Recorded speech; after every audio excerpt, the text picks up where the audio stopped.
He had leadership, he had enthusiasm, he had integrity.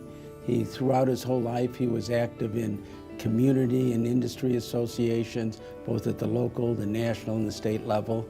This was a man with tremendous passion, a man with a sense of humor, who would look at things a little bit differently. He had lodging in his blood. He had hospitality in his veins. He's a phenomenal leader in our industry. People love Steve, not only at IHG, but throughout the industry. He got things done. He was a person who brought people together.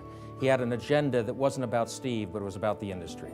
Steve's contributions to travel and tourism, and lodging in particular, will be viewed in his work in government affairs. He ran a very big company that had a global footprint.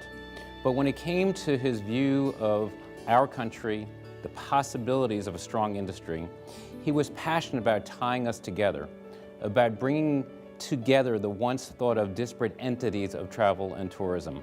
With our association, when we wanted to raise our governmental affairs credibility on Capitol Hill, he stepped up to it.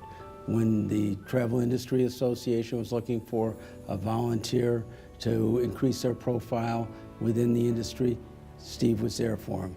Steve was passionate about the possibilities of a strong, unified travel and tourism industry. And in my mind, that will be recognized as his enormous contribution to our unity and to the successes that we're now seeing on Capitol Hill. Many of them were due in part to Steve Porter. I think people are going to look back and see that Steve really made a difference with international travel.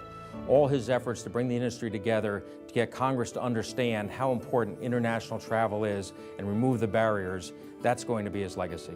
And when I think of Steve, I smile because when you see him, he had this electricity and this charisma about him that just made you smile when you saw him, because he had this look on his face that just got you to smile. He cared about the man who was parking the car. He cared about the meeting planner. He cared about every single guest that stayed at an Intercon property. To me, that said so much about Steve Porter.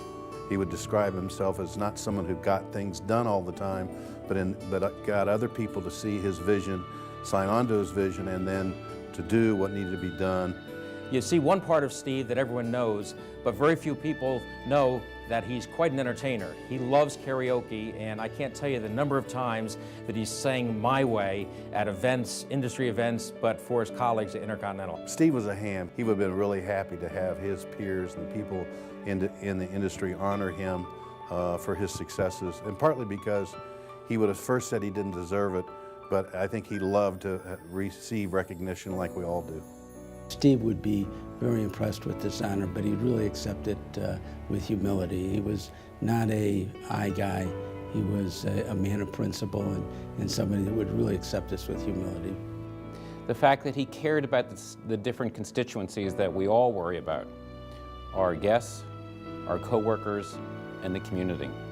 And when you talk about Steve Porter and the way he was passionate about being in lodging, he was, in its true sense of the word, a genuine hotelier.